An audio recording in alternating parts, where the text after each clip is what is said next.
Aujourd'hui, on va clarifier un truc qui nécessite d'être clarifié. Si ce que je vais vous raconter ici pouvait être su par toute la planète, au moins par toute la France, je vous assure qu'on se porterait beaucoup mieux parce qu'il y aurait beaucoup moins de douilles et le marché de l'IA s'en porterait de façon beaucoup plus saine. Bref, je veux déminer un truc avec vous à l'heure où se développe de plus en plus ce qu'on appelle les agences AAA. Donc ça veut dire Agence d'intelligence artificielle et d'automatisation. AIAAA, bref, on a des A à chaque fois. Bref, je veux débunker avec vous, à cette époque, le fait de savoir ce que c'est qu'un agent. C'est quoi un agent IA? C'est quoi un assistant IA? C'est pareil? C'est quoi une IA? Enfin, c'est pareil, une IA, c'est un assistant IA, enfin, un agent IA. Et en fait, pourquoi ces boîtes, elles nous vendent en fait des automatisations? Ah bah, c'est encore un autre truc qui commence par A, mais qui n'a rien à voir. Vous avez raison! Tout ça n'a rien à voir. Alors, je vais juste vous expliquer ce que c'est. Voilà, les différents trucs, pour que vous y voyez clair. Pourquoi je veux ça? Pour pas que vous vous fassiez douiller. Il va falloir qu'on lutte contre ces douilles-là, hein, parce que je vois bien arriver toutes ces agences AAA. Monsieur, j'ai des automatisations, je vais vous les vendre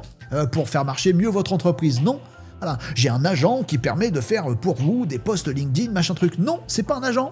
Déjà, si tu comprends que le mec, tu comprends le vocabulaire, tu comprends que le mec qui est en train d'essayer de te vendre, il n'y connaît rien non plus. Et donc, tu passes ton chemin pour quelqu'un qui va être un vrai professionnel de tout ce qui est IA, automatisation, agentique, assistant, à mettre dans les entreprises qui en ont besoin. On a besoin en France, notamment et ailleurs aussi, dans nos PME, dans nos ETI, dans nos petites boîtes, d'accepter l'IA, de le mettre et d'avoir des projets qui fonctionnent. Or aujourd'hui, la grande majorité des projets IA dans les entreprises ne fonctionnent pas parce qu'on leur vend de la merde. Mais c'est aussi parce qu'on achète de la merde. Bon, on va arrêter d'acheter de la merde en comprenant ceci. Alors d'abord, on va commencer par la petite colonne de droite, parce que j'aime bien, l'automatisation. L'automatisation, j'en fais depuis 35 piges, les amis. Ah ben ça nous rajeunit pas. Automatiser, c'est le principe de l'informatique en fait. L'informatique, c'est souvent fait pour automatiser. Bon, je me rends compte, ou dans l'industrie, ou ailleurs, ou dans la robotique, ou machin, automatiser veut dire je me rends compte que je fais plusieurs fois la même tâche. Bon, automatiser, ça veut dire, comme la tâche, elle se fait exactement de la même façon tout le temps, eh bien, je vais demander à une machine de le faire. Je vais développer un truc pour faire if, il se passe ça, if, this, then, that. D'ailleurs, il y a un outil en ligne qui s'appelle IFTTT, c'est ça que ça veut dire. Si il se passe quelque chose, alors ça fait quelque chose. Comme ça, j'ai plus besoin de le faire, ça se fait tout seul. Ça, c'est une automatisation et ça n'a rien à voir avec l'IA. Ça n'a rien à voir avec l'IA.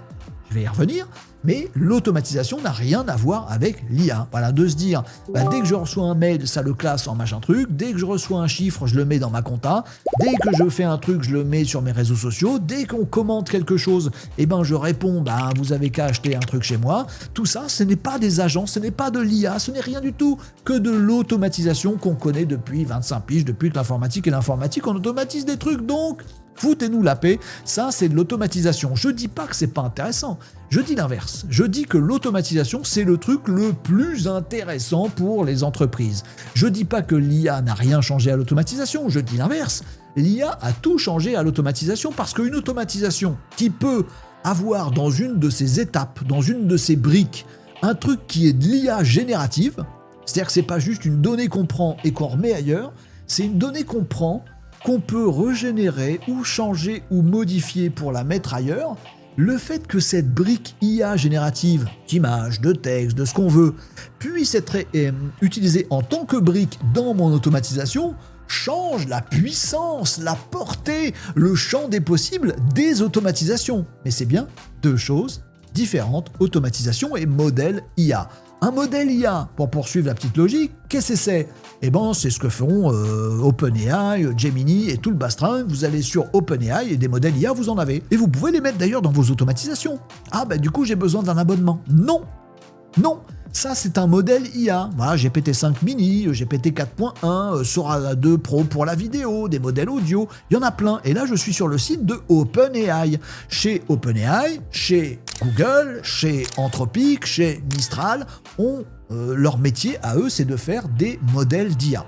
On peut très bien donc avoir des automatisations dans lesquelles on peut intégrer comme brique l'appel à un modèle IA qui ne nécessite aucun abonnement dans ChatGPT. Mais alors c'est quoi ChatGPT? C'est bien un modèle IA? Pas du tout les amis. ChatGPT, c'est un assistant. Vous devez piger ça. Alors je vais vous repasser mon petit slide là ici pour que vous y voyez clair. Je vais mettre ma tronche au milieu, comme ça, dans la bulle du milieu.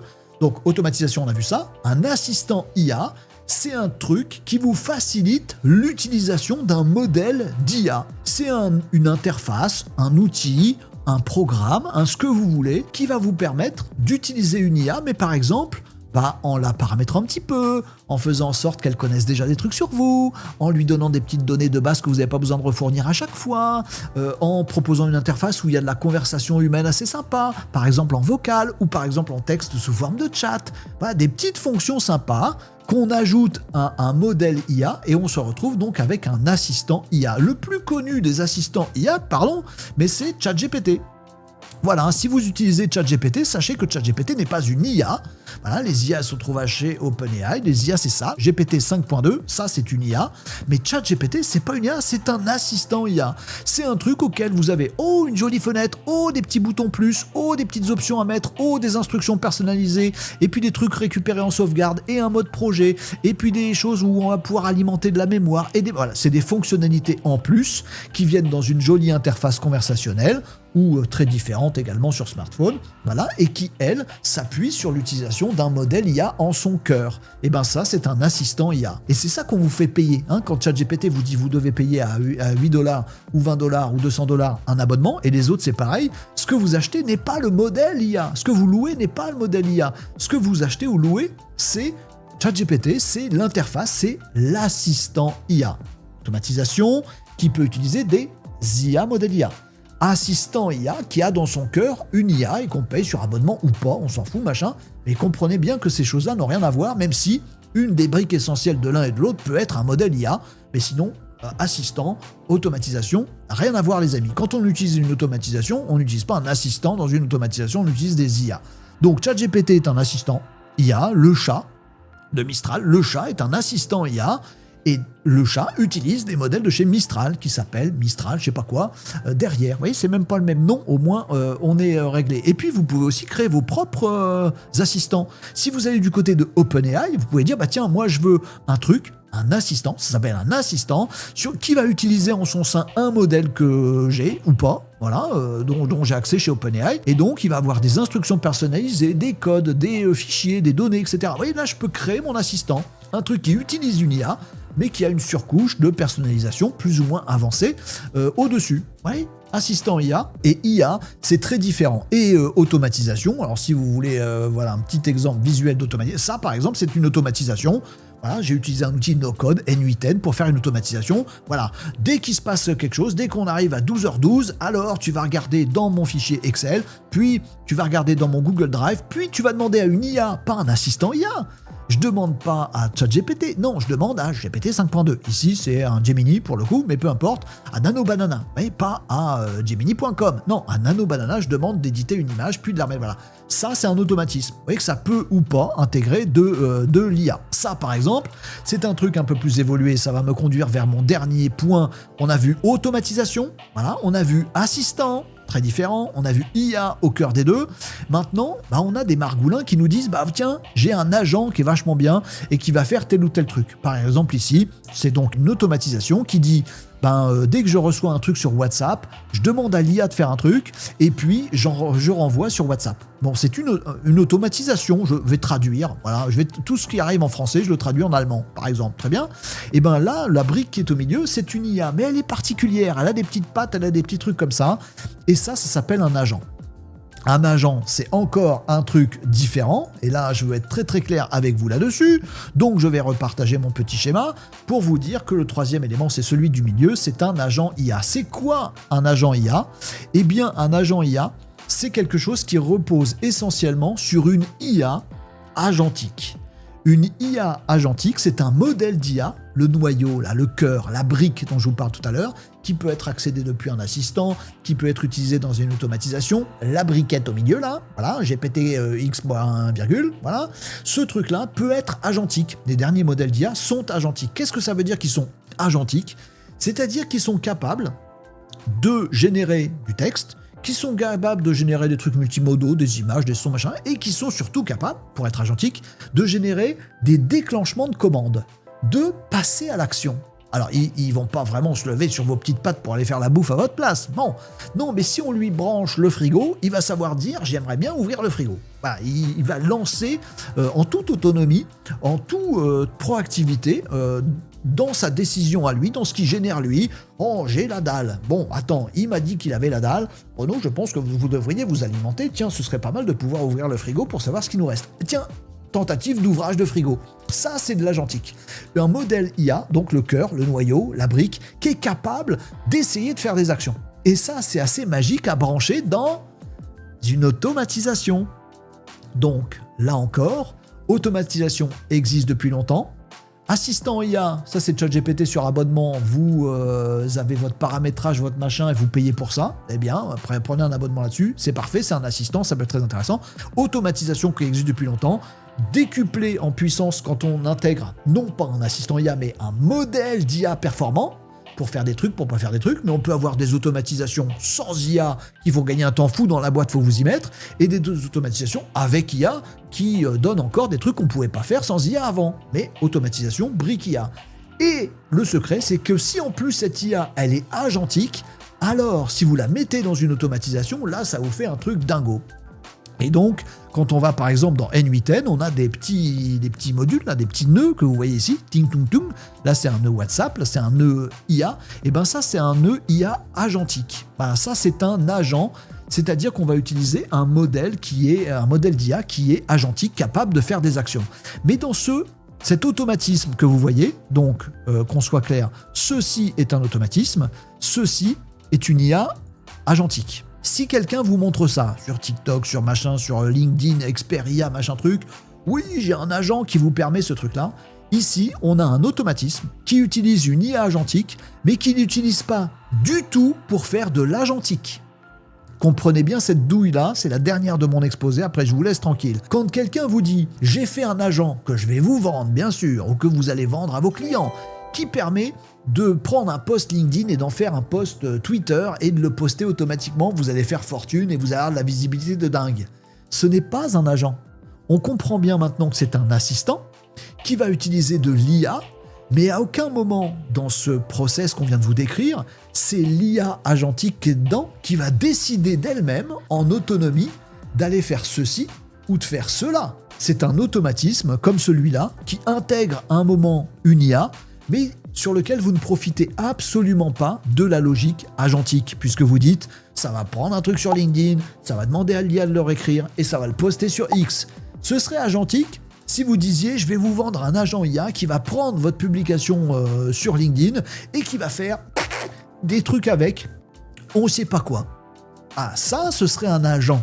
Mais quand on vous dit un agent qui produit tel truc de telle façon, alors ce n'est pas un agent. C'est une automatisation qui peut être bien faite, hein, mais le fait qu'on vous le vende comme un agent, non. Si vous voulez voir la tronche qu'a un agent, bah ça, c'est par exemple un agent. Voilà, ici vous avez un modèle qui est agentique, voilà, qui rentre dans une bulle comme vous l'avez vu ici. Donc ça c'est une automatisation, hein. J'automatise là un agent, et là on a vraiment un agent, on lui parle, et puis l'agent, en toute autonomie, il va déclencher des actions et je peux lui dire ce que je veux. Tiens, j'aimerais bien que tu regardes ce que j'ai comme mail. Ah, ok, très bien, tu veux savoir ce que j'ai comme mail. Alors, je vais demander à un agent qui s'occupe des mails, qui est connecté lui-même à des mails, si, machin. Et tiens, pour être sûr, je vais quand même vérifier quelle date on est aujourd'hui et voir si t'as pas des trucs dans l'agenda pour pouvoir te recommander mieux. Il a choisi lui-même d'aller faire tous ces trucs-là. Ça, c'est un agent. Est-ce que c'est à peu près clair ? Pour vous tous, les amis, je vous remets mon petit schéma automatisation.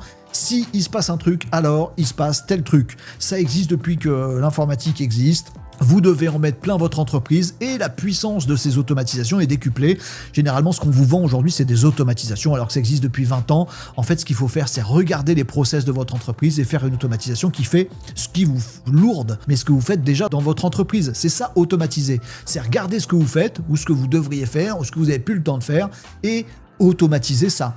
Maintenant qu'il y a l'IA, les automatisations peuvent, avec cette brique magique en plus, devenir ou pas plus puissantes en fonction de ce que vous avez à leur faire faire.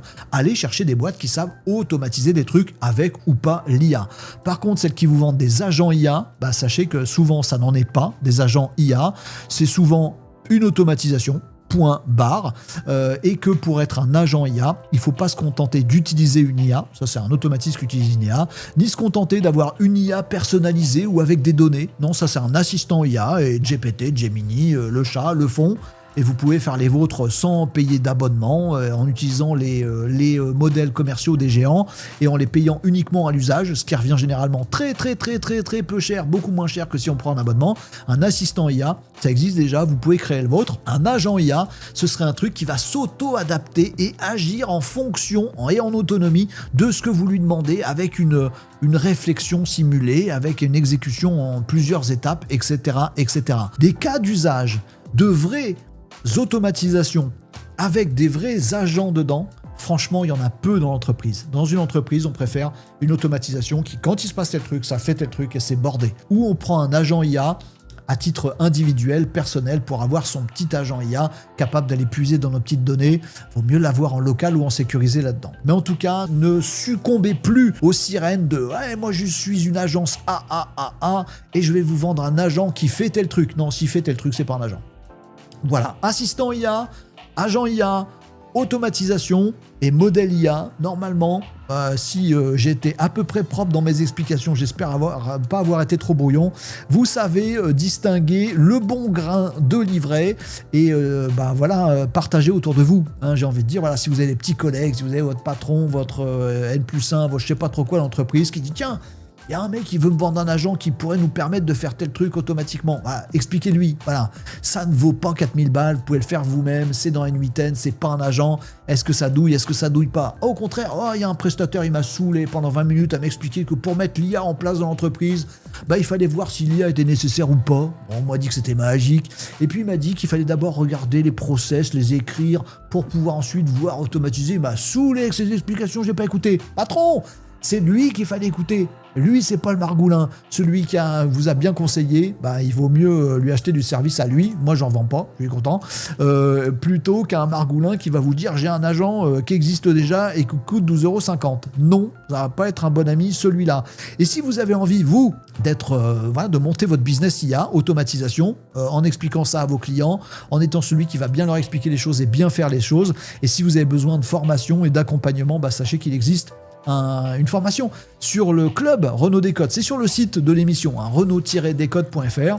C'est une offre qui s'appelle le club, qui coûte 30 balles par mois. Vous arrêtez quand vous voulez, donc ça coûte rien, c'est accessible à tous et c'est fait exprès, notamment à ceux qui se disent je suis en train de paumer mon emploi à cause de l'IA. Tiens, si je me recrée un bon emploi, un vrai bon qui apporte vraiment de la valeur ajoutée grâce à l'IA, c'est pas bête. C'est pour ça que c'est très accessible. Vous avez le code coupon CADAL, K-A-D-A-L. Vous allez sur le site renault-décode.fr, vous allez avoir tous les espaces gratuits, bien sûr. Vous allez aussi avoir tout ce qu'il faut pour rejoindre le club et ça va vous coûter 30 balles avec le code coupon CADAL. Et d'ailleurs, si vous avez des difficultés que même 30 balles vous pouvez pas, vous m'envoyez un petit message, on se débrouille, mais personne reste sur le côté de la route dans ces histoires-là. Donc si vous voulez vous former, sachez que dans ce club, vous avez un parcours de formation sur tout ce qui est IA, assistant IA, et un autre parcours sur tout ce qui est automatisation, avec ou sans l'intelligence artificielle. Ça vous prend de zéro si vous n'y connaissez rien, ça vous amène très très loin. Si vous y connaissez déjà, ça va vous apprendre beaucoup de trucs. C'est 2 gros parcours en e-learning qui s'accompagnent aussi d'événements. Toutes les 2 semaines, on se voit en live privé pour se poser des questions. On a un chat privé, des ressources, etc. Vous avez tout ce qu'il faut pour bien faire votre métier avec l'IA. Si vous avez pour but d'en faire un métier, de proposer aux entreprises, et il leur en faut, et il y a d'énormes besoins, et elles n'ont pas de ressources internes, donc il y a un vrai marché là-dessus. Si vous voulez développer votre propre agence AAA, apprenez bien les choses et sachez déjà expliquer et distinguer bien sûr tout ce qui est IA, assistant IA, agent IA et automatisation. C'est des automatisations qu'il faut vendre. Voilà les amis, vous savez tout sur ce sujet. Je suis content d'avoir fait une vidéo pour débunker ça en espérant que ce soit utile pour tordre le cou aux margoulins et pour faire en sorte qu'on soit un peu plus intelligent, un peu plus sage, qu'on ait une meilleure vision pour, oui, prendre le meilleur de tout ce qui est IA sans se faire douiller. Vous me dites en commentaire ce que vous pensez de tout ça.